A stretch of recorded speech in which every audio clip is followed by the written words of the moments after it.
Mati kegiatan dumping dari sektor tekstil. Ya.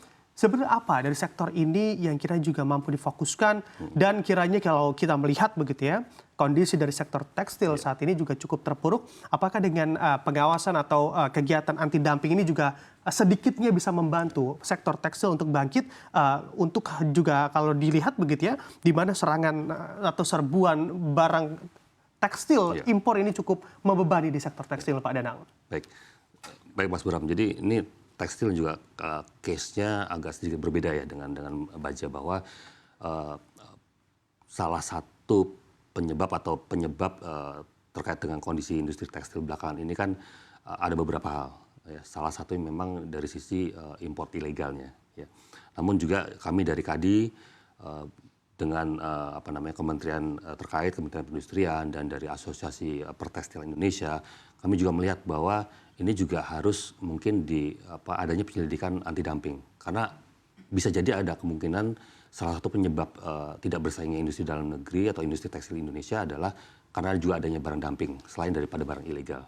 Jadi saat ini kami sedang berkoordinasi dengan Asosiasi Pertekstil Indonesia, Kementerian Perindustrian, juga ada Kementerian Keuangan untuk kita mungkin melihat kemungkinan-kemungkinan yang bisa kita ambil gitu. Salah satunya penyelidikan anti dumping. Sementara kalau untuk apa yang sudah dilakukan KADI gitu, KADI kalau terkait dengan produk tekstil ini juga sudah ada pengenaan BMAD untuk produk polyester staple fiber PSF, dan juga di situ ada produk sintetik ya, merupakan bahan baku dari produk tekstil. Nah itu juga kami sudah kenakan BMAD, rekomendasikan BMAD. Jadi memang kembali lagi untuk bicara industri tekstil, kita harus melihat ini secara holistik dan kita harus upayakan segala instrumen yang kita punya, ya, segala instrumen perlindungan industri dalam negeri yang kita punya untuk melindungi industri dalam negeri. Nah, salah satu instrumen tersebut adalah biaya masuk anti dumping. Oke, merekomendasikan penyelidikan anti dumping di sektor tekstil. Apakah memang ini dapat diartikan bahwa memang penyelidikan anti dumping belum dilakukan di sektor tekstil, Pak Danang? Ya, kalau untuk tekstil sudah dilakukan beberapa. Nah, kita melihat kan sudah tadi saya sampaikan kita sudah menyelesaikan untuk yang PSF ya, bahan baku tadi untuk bahan baku produk tekstil. Itu kita sudah lakukan tentu saja. Itu sudah selesai. Namun kita juga melihat nih mungkin ada lagi produk tekstil lainnya atau produk garment mungkin, pakaian jadi. Kita juga lihat itu. Karena kan kalau di berita beberapa hal yang atau produk yang memang sedang disorot adalah salah satunya pakaian jadi.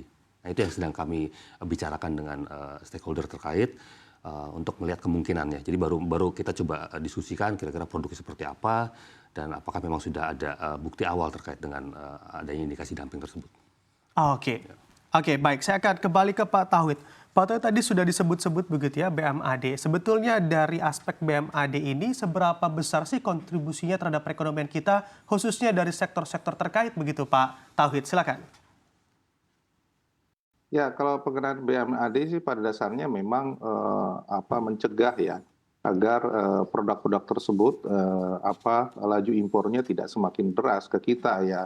Kalau kenaikan misalnya BMAD bisa 10, 15 ya tergantung, semakin tinggi tentu saja semakin berkurang importasi sehingga produk dari luar tersebut bisa berkurang. Tapi nyatanya memang kalau kita lihat tekstil ini lajunya ke kita importasinya semakin tinggi, dan ini yang menurut saya memang termasuk yang ilegal, dan ini yang kemudian beberapa kebijakan tersebut ternyata belum sepenuhnya menurunkan angka importasi kita, terutama untuk tekstil dan produk tekstil.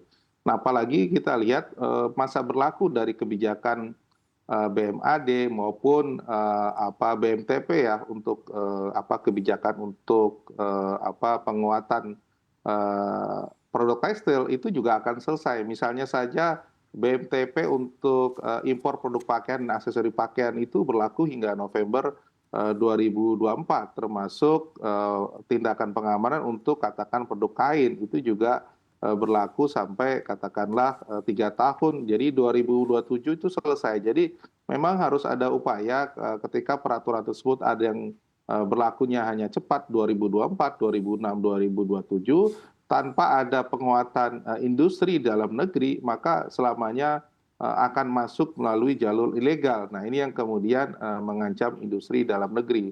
Nah, akhirnya kebijakan BMAD maupun BMTP tadi itu memang kurang begitu efektif kalau misalnya di dalam negeri juga tidak ada upaya peningkatan daya saing, termasuk katakanlah melakukan upaya agar bisa melakukan penguatan ya terhadap jaringan pasar dan sebagainya agar industri ini bisa kembali pulih.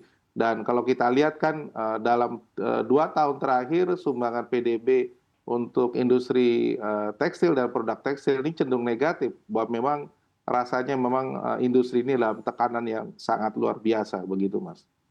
Oke, oke baik. Saya akan kembali ke Pak Danang. Pak Danang, sudah adakah kriteria begitu di mana suatu produk atau suatu barang ini terindikasi melakukan kegiatan aktivitas dumping di dalam negeri? Oke, mungkin kalau kriteria yang sudah saya sampaikan sebelumnya, Mas Bram. Jadi kriteria dumping yang paling mudah dilihat adalah harga jualnya di Indonesia, misalkan produk dari China itu lebih murah dibandingkan dengan produk yang dijual di Cina itu sendiri. Itu sebenarnya kriteria yang kriteria dasar dari penentuan bahwa produk tersebut ada indikasi, ya, baru bicara indikasi dumping. Nah, untuk membuktikan indikasi tersebut, nah tentu saja kita dilakukan penyelidikan. Nah, disinilah fungsinya KADI berdasarkan peraturan pemerintah nomor 34 tahun 2011. KADI melakukan penyelidikan. Ya, ada 3 hal yang dilakukan oleh KADI untuk memenuhi bahwa suatu produk tersebut ditetapkan sebagai produk yang dijual dengan harga dumping. Yang pertama, kita melihat bahwa produk tersebut adalah memang dumping. Tadi itu ya, dari sisi harga produksinya, berapa biaya-biaya yang mereka keluarkan gitu. Karena kan likely tidak mungkin ketika mereka memproduksi barang tersebut dijual di dalam negeri dengan mereka jual di luar negeri yang sebenarnya secara cost itu ada tambahan cost freight-nya kan. Nah, tapi itu bisa lebih murah. Itu kan sudah indikasi. Itu yang kita lihat, selidiki. Nah, tapi tidak hanya itu aja. KADI juga menyelidiki kerugiannya dari industri dalam negeri. Ya, apakah mereka rugi? Ada 15 komponen gitu ya, yang kita selidiki di situ. Misalnya dari sisi profitnya gitu. Apakah mereka profitnya memang sudah turun gitu. Nah, ketika itu 2 hal tersebut sudah diketahui berdasarkan hasil penyelidikan, ada satu hal lagi yang memang itu menjadi kuncinya bahwa suatu barang dapat dikategorikan dumping dan dapat dikenakan BMAD. Keterhubungan antara barang dumping dengan kerugian. Karena bisa jadi sebenarnya kerugian ini kan bukan gara-gara barang dumping, tapi gara-gara ini industrinya mungkin tidak efisien tadi seperti yang disampaikan oleh Pak Tauhid. Gitu. Jadi tadi benar Pak Tauhid sampaikan bahwa namanya bea masuk anti dumping maupun bea masuk tindakan pengamanan itu kan remedi, itu hanya obat sebenarnya.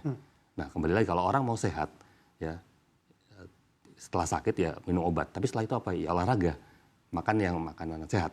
Ya industri harus bersaing, industri harus berbenah, gitu. Itulah. Jadi paling tidak 3 poin itu yang kita bisa kategorikan sebagai kategori-kategori untuk menentukan suatu barang apakah dumping atau tidak.